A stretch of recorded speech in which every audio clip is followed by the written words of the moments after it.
Vguardന്റെ tower type air കൂളറാണ് ഞാൻ നിങ്ങൾക്ക് പരിചയപ്പെടുത്താനായിട്ട് പോണത്. Vguardന്റെ ഒത്തിരി പ്രൊഡക്റ്റുകൾ നമ്മുടെ മാർക്കറ്റിൽ അവൈലബിൾ ആണ്. അവ എല്ലാം തന്നെ അത്യാവശ്യം നല്ല ക്വാളിറ്റി ഉള്ള പ്രൊഡക്റ്റുകളാണ്.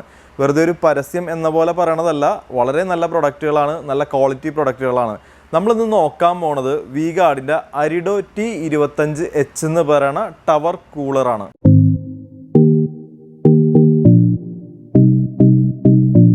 കൂളർ പരിചയപ്പെടുത്തുന്നതിന് മുമ്പായിട്ട് നമ്മൾ ഇതിന് മുമ്പും കൂളറിൻ്റെ ഒത്തിരി ഇല്ലെങ്കിലും കുറച്ച് വീഡിയോസൊക്കെ ചെയ്തിട്ടുള്ളതാണ്. അപ്പോൾ ഒരു പുതിയൊരു കൂളർ വാങ്ങാൻ താല്പര്യമുള്ളവരാണെന്നുണ്ടെങ്കിൽ, ഇതിനെപ്പറ്റി അറിയാൻ താല്പര്യമുള്ളവരാണെന്നുണ്ടെങ്കിൽ ആ ഒരു വീഡിയോസും കൂടി കാണുന്നത് നല്ലതായിരിക്കും. അപ്പോൾ ഇതിനെപ്പറ്റി നിങ്ങൾക്ക് വാങ്ങുന്നതിനെപ്പറ്റി നിങ്ങൾക്ക് ഒരു തീരുമാനം എടുക്കാനായിട്ട് സാധിക്കും. നിങ്ങൾക്കത് പറ്റുമോ, നിങ്ങൾക്കത് ഓക്കെ ആണോ എന്നൊക്കെ നിങ്ങൾക്കത് അറിയാനായിട്ട് ഇതിന് മുമ്പുള്ള വീഡിയോസും കൂടി കാണുന്നത് നല്ലതായിരിക്കും. ഒരു എയർ കൂളറിൻ്റെ ഒരു പ്രവർത്തനം വളരെ സിമ്പിളായിട്ട് പറഞ്ഞു തരികയാണെന്നുണ്ടെങ്കിൽ, നമ്മളിതിലേക്ക് വെള്ളം ഒഴിച്ചു കൊടുക്കണം. അപ്പോൾ താഴത്തെ ടാങ്കിൽ ആ വെള്ളം വന്ന് കിടക്കണം. അതിലൊരു പമ്പ് മോട്ടർ വരുന്നുണ്ട്. ആ ഒരു പമ്പ് മോട്ടർ വഴി ഈ വെള്ളം വലിച്ചെടുത്തിട്ട് നമ്മുടെ കൂളറിൻ്റെയൊക്കെ ബാക്കിൽ ഹണികോം കാണാനായിട്ട് സാധിക്കും. ഇതിൻ്റെ ഈ ഒരു ഹണികോമിൽ നമുക്ക് ആ ഒരു പമ്പ് വഴി വലിച്ചെടുക്കുന്ന വെള്ളം ഇത് നനച്ചു കൊടുക്കുകയാണ് ചെയ്യണത്. നനഞ്ഞിരിക്കുന്ന ഈ ഹണികോമ്പിലൂടെ നമ്മുടെ വീട്ടിലുള്ള ആ റൂമിലെ ചൂടുവായു കടന്നു പോകുമ്പോൾ ആ ഒരു ചൂടുവായുവിൻ്റെ ആ ഒരു ചൂടിനൊരു ശമനം കിട്ടണത്. അപ്പോൾ ഇതാണ് ഇതിൻ്റെ പ്രവർത്തനം എന്ന് പറയണത്. കണ്ടിന്യൂസ് ആയിട്ട് ഒത്തിരി നേരം ഇത് ഉപയോഗിച്ച് കഴിഞ്ഞ് കഴിയുമ്പോൾ റൂമിൽ മൊത്തം ചൂടിൽ ചെറിയൊരു ആശ്വാസം അല്ലെങ്കിൽ അതിൻ്റെ ഒരു കാഠിന്യം കുറയാണ്. ഈ രീതിയിലാണ് ഒരു കൂളർ പ്രവർത്തിക്കുന്നത്. നമ്മുടെ റൂം മൊത്തം കൂളാക്കാനായിട്ട് പറ്റുമെന്ന് ചോദിച്ചിട്ടുണ്ടെങ്കിൽ അത്രക്കൊന്നും സാധിക്കില്ല. ഞാൻ പറഞ്ഞ കൂട്ട് നമുക്ക് ആ ഒരു കാറ്റടിക്കുന്ന ഏരിയയിൽ, അപ്പോൾ ആ ഒരു കാറ്റടിക്കുന്ന ഏരിയ വെള്ളത്തിൻ്റെ ഇതുകൊണ്ട് ആ ഒരു കാറ്റടിക്കുന്ന ഏരിയയിൽ നമുക്കൊരു തണുപ്പുണ്ടാകും. പിന്നെ ഒത്തിരി നേരം ഉപയോഗിച്ച് കഴിഞ്ഞ് കഴിയുമ്പോൾ നമ്മുടെ റൂമിലെ ചൂടിൻ്റെ ആ കാഠിന്യം ഒന്ന് കുറഞ്ഞു കിട്ടും. ഇത്ര മാത്രമാണ് നമുക്കൊരു എയർ കൂളർ കൊണ്ട് സാധിക്കുകയുള്ളൂ. വലിയ അത്ഭുതങ്ങളൊന്നും നിങ്ങളിതിൽ പ്രതീക്ഷിക്കരുത്. നമുക്കൊരു ചെറിയ മാറ്റം, ഇപ്പോൾ നമ്മളൊരു ഫാൻ ഉപയോഗിക്കുമ്പോൾ ആ റൂമിലെ ചൂട് വായു തന്നെയായിരിക്കും നമുക്ക് കിട്ടുന്നത്. ആ സമയത്ത് കൂളർ വരുമ്പോൾ ആ ഒരു വെള്ളത്തിൻ്റെ ഇതും കൂടി ഉള്ളത് കൊണ്ട് ചെറിയൊരു മാറ്റം, ആ ഒരു ചെറിയൊരു തണുപ്പും കൂടി നമുക്ക് കിട്ടും. നമുക്ക് ഫ്രിഡ്ജിൽ വെച്ച വെള്ളമോ അല്ലെങ്കിൽ ഐസ് ക്യൂബൊക്കെ ഇട്ട് കൊടുത്താലാണ് നമുക്ക് ആ ഒരു തണുപ്പെന്നുള്ള രീതിയിൽ നമുക്ക് പറയാൻ പറ്റുള്ളൂ. അപ്പോൾ ഇതാണ് നമ്മുടെ Vguardന്റെ ടവർ ടൈപ്പ് എയർ കൂളർ വരുന്നത്. ടവർ ടൈപ്പാണ് വന്നേക്കണത്. ഇതിൻ്റെ മോഡൽ നമ്പർ നോക്കുകയാണെങ്കിൽ Arido T25H എന്ന് നമുക്കിവിടെ കാണാനായിട്ട് സാധിക്കും. ഇതിൻ്റെ മോഡൽ വരുന്നത് Arido എന്നാണ്. T എന്ന് ഉദ്ദേശിക്കുന്നത് ടവർ കൂളർ, 25 എന്ന് പറയണത് 25 ലിറ്ററാണ് ഇതിൻ്റെ കപ്പാസിറ്റി. H എന്ന് പറയണത് ഇതിൻ്റെ ബാക്കിൽ ഹണികോമ്പാണ് കൊടുത്തേക്കണത്. അതാണ് ഇതിൻ്റെ ആ ഒരു മോഡൽ നമ്പർ നമുക്ക് വിശദീകരിക്കുമ്പോൾ പറയാനായിട്ടുള്ളത്. കൂളറിലേക്ക് വന്നു കഴിഞ്ഞ് കഴിയുമ്പോൾ ഈ ഒരു രീതിയിലാണ് നമ്മുടെ Vguardന്റെ ടവർ കൂളർ വരുന്നത്. നിങ്ങൾ ബ്ലൂ സ്റ്റാറിൻ്റെ അല്ലെങ്കിൽ ക്രോംപ്ടൻ്റെയൊക്കെ എയർ കൂളറുകൾ കണ്ടിട്ടുണ്ടെങ്കിൽ അതിൻ്റെയൊക്കെ ഒരു സെയിം ഡിസൈൻ പാറ്റേൺ തന്നെയാണ് ഈ ഒരു മോഡലിലും കാണാനായിട്ട് സാധിക്കുന്നത്. എല്ലാ കൂളർ പോലെ തന്നെ ഇതിൻ്റെ ബോഡിയും വന്നേക്കുന്നത് പ്ലാസ്റ്റിക് ബോഡിയാണ്. മേളിലായിട്ട് നമുക്ക് 3 നോബുകൾ കാണാനായിട്ട് സാധിക്കും. സാധാരണ നിങ്ങൾ കൂളർ എടുത്ത് നോക്കിയിട്ടുണ്ടെങ്കിൽ 2 നോബുകളാണ് കാണാനായിട്ട് സാധിക്കുന്നത്. ഈ ഒരു മോഡലിൽ 3 നോബുകൾ നമുക്ക് കാണാനായിട്ട് സാധിക്കും.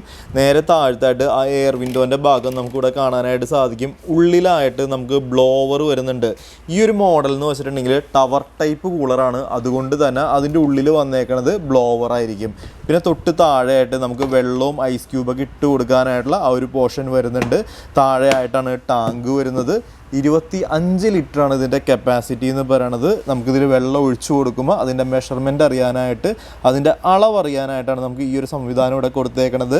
ടാങ്കിൽ തീരെ വെള്ളം കുറവാണെന്നുണ്ടെങ്കിൽ ഈ റൗണ്ട് പോലെ ഈ ഒരു ഭാഗത്ത് നോക്കിയാലായിട്ട് നമുക്ക് അറിയാനായിട്ട് സാധിക്കും.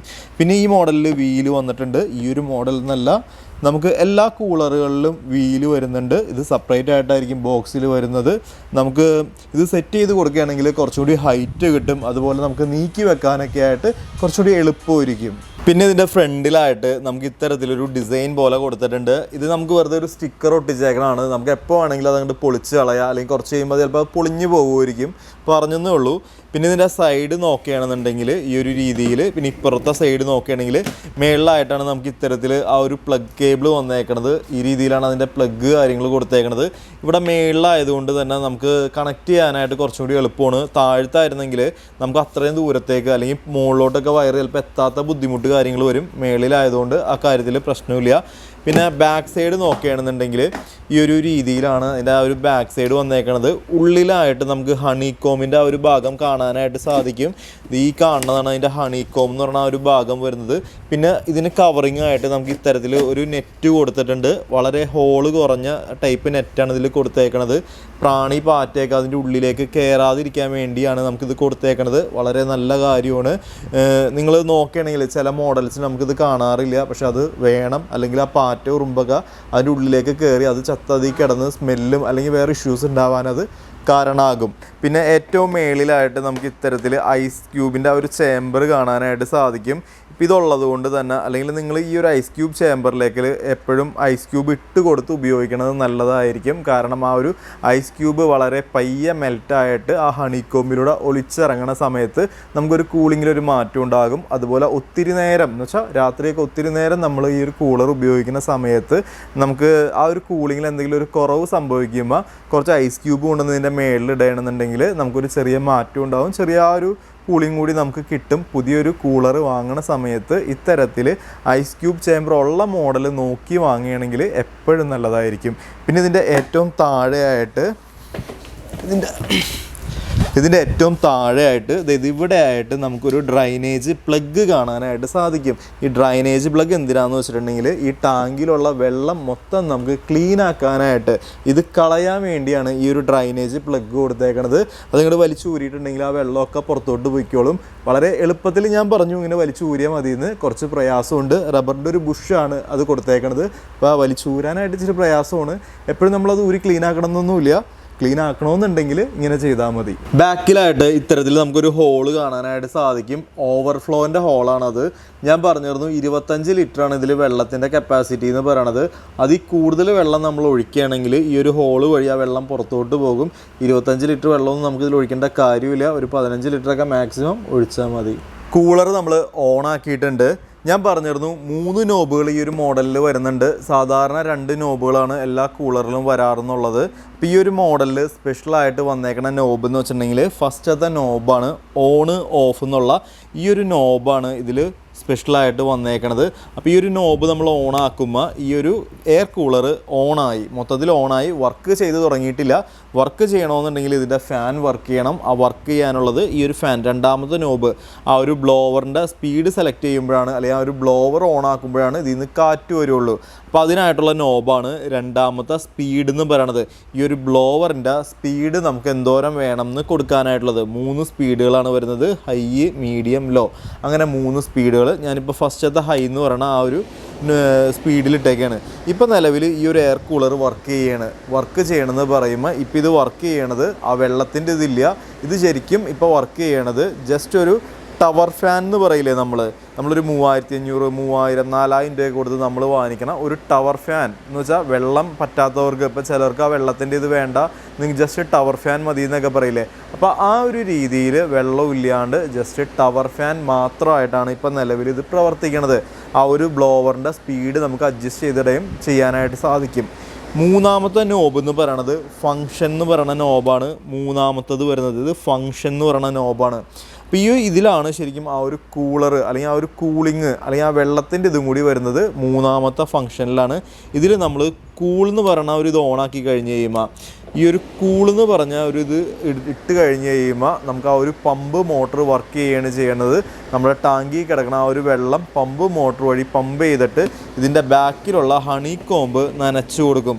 നനഞ്ഞിരിക്കുന്ന ഹണിക്കോമ്പിലൂടെ ആ ഒരു ചൂടുവായു നമ്മുടെ റൂമിൽ ആ ഒരു ചൂടുവായു കടന്നു പോകുമ്പോൾ അതിനൊരു കൂളിംഗ് ഉണ്ടാകും. ഇതാണ് ഒരു എയർ കൂളറിൻ്റെ പ്രവർത്തനം. ഇതാണ് ഈ ഒരു കൂൾ എന്ന് പറയുന്ന ഫംഗ്ഷനിൽ നടക്കുന്നത്. ഇനി മൂന്നാമത്തെ നോബിൽ രണ്ടാമത്തെ ഫംഗ്ഷൻ എന്ന് പറയുന്നത് കൂള് പ്ലസ് സ്വിങ് എന്നുള്ളതാണ്. കൂള് പ്ലസ് സ്വിങ് എന്ന് പറയുമ്പോൾ ആ ഒരു പമ്പ് മോട്ടറും വർക്ക് ചെയ്യും, പ്ലസ് അതിൻ്റെ ഉള്ളിലുള്ള ആ ഒരു ഇത് അങ്ങോട്ടും ഇങ്ങോട്ടും സ്വിങ് ചെയ്യുകയും ചെയ്യും. നമ്മുടെ റൂമിൽ എല്ലായിടത്തേക്കും ആ ഒരു കൂളിംഗ് കിട്ടാൻ വേണ്ടി. ഇപ്പോൾ ഫസ്റ്റ് കൂൾ എന്ന് പറഞ്ഞിടുമ്പോൾ നമുക്ക് ഒരു സൈഡിലേക്ക് മാത്രമാണ് കൂളിംഗ് കിട്ടുന്നത്. സ്വിങ് ഇടുമ്പോഴാണ് നമുക്ക് എല്ലാ സൈഡിലായിട്ടും ആ ഒരു കൂളിംഗ് പോണത്. ഇനി മൂന്നാമത്തെ നോബിൽ മൂന്നാമത്തെ ഫംഗ്ഷൻ എന്ന് പറയുന്നത് സ്വിങ് മാത്രമാണ്. അപ്പോൾ അതിൽ കൂള് വർക്ക് ചെയ്യില്ല എന്ന് വെച്ചാൽ അതിൽ പമ്പ് മോട്ടർ വർക്ക് ചെയ്യില്ല, സ്വിങ് മാത്രം. ഞാൻ ആദ്യം പറഞ്ഞില്ല ടവർ ഫാനായിട്ട് ഉപയോഗിക്കാമെന്ന്. ആ ഒരു സെയിം സിസ്റ്റമാണ് ഇപ്പോൾ നടക്കുന്നത്. സ്പെഷ്യലായിട്ട് വന്നേക്കണത് സ്വിങ് ഇടുമ്പോൾ അങ്ങോട്ടും ഇങ്ങോട്ടും ആ ഒരു മൂവ്മെൻറ്റും കൂടി അതിൻ്റെ ഉള്ളിൽ ആ എല്ലായിടത്തും ആ ഒരു കാറ്റ് കിട്ടും. അങ്ങനെ വേണം പറയാനായിട്ട്. കൂളിംഗ് അല്ല, കാറ്റ് കിട്ടും. ആ ഒരു ബ്ലോവറിൻ്റെ കാറ്റ് കിട്ടും. അപ്പോൾ ഈ ഒരു രീതിയിലാണ് ഇതിൻ്റെ ഫങ്ഷൻസ് കാര്യങ്ങൾ നടക്കണത്. അപ്പോൾ ഇത്രയൊക്കെയാണ് ഈ ഒരു മോഡലിനെ പറ്റി പറയാനായിട്ടുള്ളത്. നമുക്ക് ഇതിൻ്റെ തന്നെ ഇതിപ്പോൾ 25 ലിറ്റർ കപ്പാസിറ്റി ഉള്ള വിഗാർഡിൻ്റെ ടവർ ടൈപ്പ് കൂളറാണ്. ഇതിൻ്റെ തന്നെ നമുക്ക് 35 ലിറ്റർ, ഇതിൻ്റെ തന്നെ 50 ലിറ്റർ കപ്പാസിറ്റി ഉള്ള മോഡൽസ് ഒക്കെ നമുക്ക് അവൈലബിൾ ആണ്. നിങ്ങൾക്ക് അതിൻ്റെ വലിപ്പമൊക്കെ ഇതിൽ കൂടുതൽ ഹൈറ്റൊക്കെ വേണമെന്നുണ്ടെങ്കിൽ ഇതിൻ്റെ വലിയ മോഡൽസ് എടുക്കുക. പിന്നെ 135 വാട്ട്സാണ് ഈ ഒരു മോഡലിൻ്റെ പവർ എന്ന് പറയണത്. അത്യാവശ്യം നല്ല ക്വാളിറ്റി ഉള്ള നല്ലൊരു പ്രൊഡക്റ്റാണ്. ഇതിൻ്റെ പ്ലാസ്റ്റിക് ക്വാളിറ്റി എന്നൊക്കെ പറയണത് അത്യാവശ്യം നല്ലത് തന്നെയാണ്. സാധാരണ നമ്മളിങ്ങനെ ഞെക്കുമ്പോൾ ഞെങ്ങിപ്പോവുക അല്ലെങ്കിൽ ഒരു ക്വാളിറ്റി കുറഞ്ഞ ആ ഒരു രീതിയിലുള്ള പ്ലാസ്റ്റിക് അല്ല, നല്ല ക്വാളിറ്റി ഉള്ള ഒരു പ്രൊഡക്റ്റ് തന്നെയാണ് ഈ ഒരു മോഡൽ എന്ന് പറയണത്. പിന്നെ ഞാൻ പറഞ്ഞു വിട്ട് കൂളർ എന്ന് പറയുമ്പോൾ വലിയ അത്ഭുതങ്ങളൊന്നും നിങ്ങൾ പ്രതീക്ഷിക്കരുത്. ഞാൻ ആ വീഡിയോയുടെ തുടക്കത്തിൽ പറഞ്ഞ കാര്യങ്ങൾ അല്ലെങ്കിൽ ഞാൻ ഇതിന് മുമ്പ് ചെയ്തേക്കണ കുറച്ച് വീഡിയോസ് ഉണ്ട്, അതൊക്കെ ഒന്ന് ജസ്റ്റ് കണ്ട് നോക്കുകയാണെങ്കിൽ കുറച്ചുകൂടി ഐഡിയ കിട്ടും. ഞാനിപ്പോൾ ഈ ഒരു മോഡൽ പരിചയപ്പെടുത്തി തന്നു, അത്ര മാത്രം നിങ്ങൾ കണ്ടാൽ മതി. നല്ലൊരു മോഡലാണ്, കുഴപ്പമില്ലാത്തതാണ്. ഇനി ഇതിൻ്റെ പ്രൈസ് നോക്കുകയാണെന്നുണ്ടെങ്കിൽ 6900 ഒക്കെയാണ് ഏകദേശം മാർക്കറ്റ് പ്രൈസ് വരുന്നത്. ഏകദേശം മാർക്കറ്റ് പ്രൈസ് ആണ് പറഞ്ഞത്.